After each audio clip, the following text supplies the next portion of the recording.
teman-teman semua, Arga Kudo is here. Nah teman-teman, di video kali ini gue akan seperti biasa membahas episode terbaru dari Ultraman Z ya teman-teman. Dimana gue sudah bikin postingan bahwa gue akan vakum beberapa hari ya. Dan sekarang kita akan comeback lagi untuk membahas episode Ultraman Z ya teman-teman. Dan ini gue recording itu jam 12:30 malam, karena gue sekarang juga posisinya lagi UTS teman-teman. Dan banyak yang harus gue lakukan, dan karena sudah banyak yang menuntut untuk gue membahas episode terbaru dari Ultraman Z, jadi ya sudah lah ya. Oke teman-teman semua, di video kali ini seperti biasa ya, plotnya akan kita bahas terlebih dahulu. Jadi episode ini ceritanya adalah hari dimana para anggota storage sudah dibubarkan oleh GHFG ya teman-teman. Scene pertama kita lihat Haruki ini sedang berlatih karate. Setelah sekian lama nggak diperlihatkan, dan Haruki ini emosional banget karena dia sembari nginget momen-momen dia waktu di storage dahulu. Padahal ya sebenarnya menurut gue ini kurang banget scene Haruki saat lagi karate. Kurang itu bukan maksudnya dalam artian jelek ya teman-teman. Kurang gitu loh. Kurang kita dikasih scene dia karate gitu teman-teman. Karena hitungannya dia itu fighter ya teman-teman, ya fighter karate gitu. Tapi jarang dikasih lihat sesi karatenya itu, sesi latihannya itu ke kita. Satu lagi, scene ini merupakan scene klise dimana di film superhero protagonisnya atau tokoh utamanya itu shirtless atau tidak memakai baju bagian atas teman-teman, untuk memperlihatkan badannya. Ya sebenarnya gimana ya, ini tuh menurut gua nggak terlalu penting sih ya hal-hal kayak gini ya. Meskipun ya Haruki ini meskipun nggak terlalu kelihatan berotot, tapi kayaknya tuh lebih bagus kalau dia itu latihan menggunakan baju karatenya gitu ke teman-teman, seperti untuk simboliknya lah gitu. Karena kan dia sabuk hitam dan dia dikenalkan waktu awal-awal itu sebagai orang yang bisa karate gitu ya teman-teman.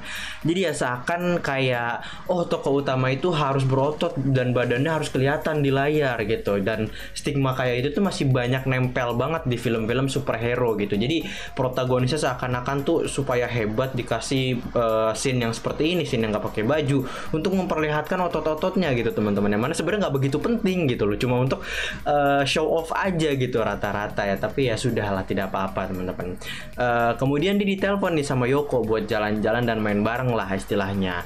Nah di sini Yoko itu dibeliin boba sama Haruki karena si Yoko ini kepengen banget boba nih teman-teman. Apakah ini menandakan bahwa Haruki ini suka sama Yoko? Tentu saja tidak, karena di scene ini Yoko menjelaskan dia itu lumayan ketinggalan zaman sama tren-tren sekarang. Jadi dia malu dan gak tahu cara mesennya itu gimana. Ya sama sih, gue juga gak bisa mesen di restoran-restoran yang istilahnya restoran mahal gitu. Pasti gue selalu nitip sama temen gue, atau enggak gue bilang samain aja deh sama lu gitu. Karena gue gak tahu dan gue gak ngerti itu makanan minumannya itu apa aja. Karena jujur aja gue jarang ke restoran-restoran gitu. Gue lebih sering ke warkop, gue lebih sering ke warteg gitu temen-temen. Karena makannya enak dan murah meriah gitu kan ya. Oke. Dan sebagai gantinya Yoko ngasih Haruki tiket nonton, tapi dia harus menang adu panco sama si Yoko. Dan akhirnya ya Haruki itu kalah ya. Dan dia itu harus bayar 900 yen atau setara 122.000. Dan katanya Yoko ini itu hanya setengah dari harga tiketnya, yang mana berarti 900 yen dikali 2 adalah 180 1.800 yen ya teman-teman ya. Atau 242.000. Mahal banget woi, film segitu harganya. Film apaan? Di Jakarta aja ya kalau XX1 itu rata-rata paling 35 sampai 40.000 lah. 40.000 itu biasanya kalau weekend, dan 35 itu kalau weekdays lah gitu ya. Ini mahal banget sampai 242.000. Mantap banget, gila ya. Kemudian kita dikasih lihat sama Hebikura yang nyamar jadi Kang Pizza buat menyelinap ke dalam markas storage. And seriously, dia cuma dicek pakai alat beginian doang tanpa harus disuruh buka topi. Ya ampun, masuk komplek elit aja kita disuruh buka kacamata atau buka masker atau buka helm untuk identifikasi muka gitu teman-teman. Dan ini adalah markas besar Special Force dan kita nggak disuruh buka topi di sini, cuma di scan doang gitu ya. Aneh sebenarnya. Ya oke, simpelnya dia itu nemuin di markas storage bahwa dibikin robot baru yaitu Ultroid Zero, dan cuma dibutuhkan data dari Zestium Kosen aja untuk menyempurnakan proses Ultroid Zero ini teman-teman. Hebikura yang nguping akhirnya makan tuh pizza yang dia dibawanya ya. Pertanyaan gue, gimana cara dia dapat pizza dan kostum pizzanya itu teman-teman? Apakah dia membeli pizza? Sepertinya tidak mungkin. Sepertinya ada Kang antar pizza yang mana dia lagi ngantar pizza terus tiba-tiba ditarik sama Hebikura, bajunya diambil gitu ya. Itu ya pertanyaan gue yang terngiang-ngiang di kepala gue pas lagi nonton ini ya teman-teman. Selanjutnya Yoko dan Haruki ketemu sama Bakosan yang jadi badut dan Yuka yang jadi bagian dari humasnya istilahnya di pameran yang memamerkan Scavenger ini teman-teman. Kok bisa mereka ada di situ? Ya simpelnya karena mereka itu kekurangan staff, jadi tenaga mereka dibutuhin.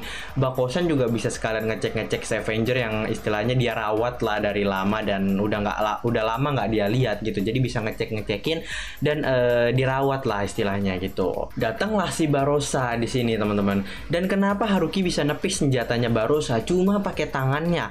Secara itu senjata alien dan dilempar pakai tenaga alien pula, yang pasti bakalan ada suatu energi yang besar banget gitu kan.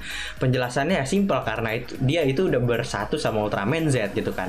Setiap human host pasti bakalan dapat ability tambahan akibat dari bergabungnya dirinya dia dengan diri Ultraman ini teman-teman ya. Ini walaupun nggak secara eksplisit dijelaskan, tapi pernah dijelaskan sama Ultraman Zero waktu di event Ultraman Saga, di mana dia bergabung sama seorang yang bernama Taiga ya teman-teman. Dan Taiga itu bisa menyeimbangkan dirinya di atas moncong monster, dan katanya Ultraman Zero, yang beginian sih gampang buat gua, lu bisa begitu tuh karena gua, katanya Zero begitu ke Taiga teman-teman. Singkat cerita, Haruki ini berubah menjadi Z default, dan kata Ultraman Z di sini nggak perlu 50 detik buat ngalahin dia, gua bakalan bikin ini lebih cepet selesainya gitu. Gelut lah nih antara Barossa Saijin dengan Haruki dengan Ultraman Z, sorry teman-teman. Dan diganggu ternyata tiba-tiba ada juggler yang datang, yang ternyata dia punya rencana lain untuk Ultraman Z gitu teman-teman. Dan akhirnya Barossa makanin boba yang mana terbuat dari tepung tapioka. Boba itu terbuat dari tepung tapioka ya teman-teman. Dan katanya Barossa sendiri, tepung ini memberikan energi ke selnya dia. Ya fungsinya kurang lebih sama lah kayak benih juran yang pernah Barossa lain makan dan akhirnya menjadi besar gitu. Dan setelah Barossa makan boba ini dia jadi besar gitu. Kenapa harus boba gitu ya? Ya sama-sama bulat sih, cuma kenapa harus boba gitu. Oh iya, Barossa yang ini pun dia bilang bahwa dia itu merupakan kakak dari Barossa yang sebelumnya. Jadi Barossa yang ini tuh lebih tua teman-teman ya. Di sini kita dikasih lihat real time henshin-nya Ultraman Z, dimana dari posisi mininya Ultraman Z menjadi raksasa. Gelutlah mereka tuh berdua. Scavenger datang digendarain sama Yoko buat bantuin Ultraman Z di sini teman-teman. Di sini mereka digangguin nih sama robot Kingjo Storage Custom yang dikendarai sama pilot milik GAFG atau GAGF, gue nggak tahu namanya, pokoknya itulah ya teman-teman. Di situ dia bilang Yoko itu nggak punya izin buat ngendarain Scavenger, tapi si pilot ini tuh kata Yoko sebaliknya, justru pilot ini nggak berpengalaman ngendarain robot. Intinya jadi beban doang lah di pertarungan itu ya teman-teman. Hebikura pun kesal di sini dan berubah menggunakan Dark Z Riser yang menjadi tricking untuk mancing Ultraman Z mengeluarkan Zestium Kosennya, dan ternyata berhasil. Kenalah si Kingjo ini dan terpisah bagian-bagian Kingjo-nya. Tapi di sini kalian lihat bahwa sekilas di sini ada perisai yang melindungi Kingjo teman-teman. Apakah ini perisai pribadinya dari Kingjo karena itu keluar dari badannya Kingjo sendiri, atau justru ini perisai dari Tri-King-nya ini sendiri untuk menyelamatkan pilot yang ada di dalamnya? Secara Hebikura ya sejahat-jahatnya dia udah berubah menjadi baik gitu loh si juggler ini ya teman-teman ya. Komen di bawah coba pendapat kalian gimana tentang perisai yang muncul tiba-tiba itu. Ultraman Z pun berubah menjadi Delta Rise Claw. Beliarok di sini bilang bahwa itu adalah lawan yang menarik nih si Tri-King ini. Dan Z bilang kita itu udah pernah ngelawannya. Terus karena udah pernah dilawan, Beliarok jadi nggak tertarik buat ngelawan Tri-King dan nanceplah ke tanah gitu teman-teman. Sampai akhirnya Scavenger megang dan ditanya nih sama Beliarok pertanyaan mautnya. Beliarok bilang terlalu cepet 20.000 tahun buat Yoko make Beliarok.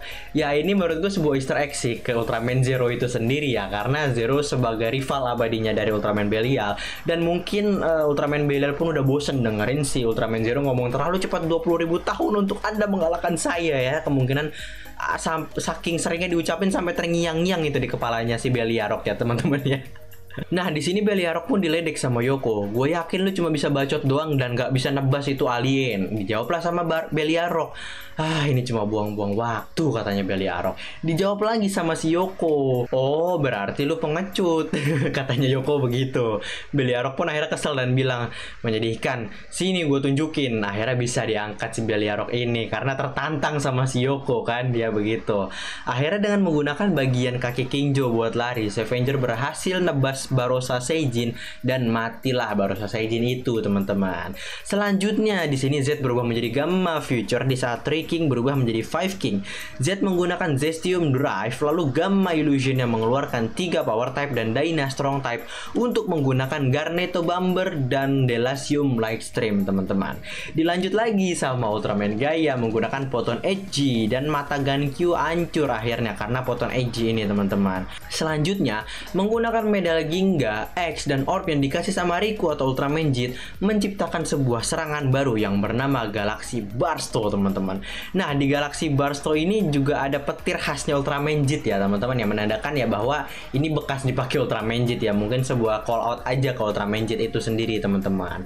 Hancurlah 5 King dan medalnya bertebaran tuh 5-5-nya. Sampai kita lihat ada sesosok kaki yang ngambil medalnya itu, ngambil medal Golza ya di sini kelihatannya. Dan sepertinya ya tidak lain dan tidak bukan itu adalah Direktur Kuriyama karena dia pakai sepatu pantofel dan baju hitam ya, teman-teman ya. Dan itu persis banget sama Direktur Kuriyama. Ya mungkin banyak yang bertanya-tanya ya, teman-teman ya, kenapa di sini Juggler jadi jahat lagi atau kenapa Juggler ngelawan Ultraman Z gitu kan, teman-teman. Alasan logisnya kenapa Hebikura atau Juggler berubah seperti itu ya, kemungkinan karena dia itu juga pengen ngambil data dari Zestium Kosen ya gitu ya, teman-teman. Karena dia kan dengar tuh di markas bahwa dari si ibu-ibu ngeselin itu bahwa kita harus mempunyai data dari Kosen Ultraman itu untuk bisa menyempurnakan Ultroid Zero ini, teman-teman. Makanya mungkin dia itu penasaran dan kepengen lihat jadinya Ultroid Zero ini seperti apa gitu, teman-teman. Nah, jadi ya kemungkinan di sini tuh dia nggak menjadi jahat tapi cuma memanfaatkan Ultraman Z gitu doang, memanfaatkan sedikit gitu, teman-teman. Soalnya waktu dia habis dikalahin sama Ultraman Z, dia bilang, "Duh, nggak perlu kenceng-kenceng kali mukulnya." Ya kira-kira begitulah bahasa dari gue sendiri. Tapi kira-kira begitulah penggambaran apa yang dikatakan sama Hebikura saat dia keguling-guling tuh jatuh saat 5 King meledak gitu, teman-teman. That means ya dia itu nggak serius buat ngelawan Z, cuma buat manfaatin doang. Kurang lebih seperti itu, teman-teman. Dan di akhir Haruki ini pun katanya dia menjadi satpam, Yoko menjadi kandidat pilot Ultroid Zero karena skill mengendarai robotnya yang bagus gitu. Dan Yuka ke Monster Research Center. Nah, teman-teman, dan kemana Bakosan? Bakosan sepertinya dia pergi dan nggak kembali lagi ke storage ya, teman-teman ya. Maksud gua nggak mendapatkan kerjaan tetap lagi di storage karena kan member-member yang lainnya pun istilahnya ya turun pangkat lah gitu dan diambil tenaganya untuk pekerjaan-pekerjaan yang di bawah-bawahnya lah gitu, kecuali Yoko ya. Yoko masih tetap dengan mengendarai robot gitu. Sementara Hebikura yang sudah tidak menjadi kapten lagi, dia sempat memberikan motivasi kepada Haruki untuk membuktikan bahwa semua keputusan ini seperti storage dibubarkan dan mereka diturunkan pangkatnya itu bukanlah keputusan yang benar gitu, teman-teman. Dan harus dibuktikan bahwa mereka itu salah. Si GAGF-nya ini, teman-teman, harus dibuktikan bahwa mereka itu salah dan storage adalah tim yang terbaik gitu, teman-teman. Selanjutnya ya Hebikura membawa pohon bonsai kesayangannya yang berharga buat dia gitu, teman-teman. Dan ya selesai sudah episode kali ini dan mohon maaf kalau misalkan gua menjelaskannya tidak all out atau gua lemes ya, jujur aja karena gua habis pergi 2 hari untuk ada pengabdian terus langsung besoknya gua UTS dan sekarang gua record ini jam 12:30 malam ya. Mohon dimaafkan dan mohon dimaklumi, tapi gua sudah memberikan penjelasan gua secara rinci dan benar-benar jelas gitu, teman-teman. Insya Allah jelas ya. Jadi oke, thank you buat kalian sudah menonton video ini. Sekian dari gua, Arga Kudo. See ya in my next video. Stay cool, keep calm, love and peace, cheerio. Pow.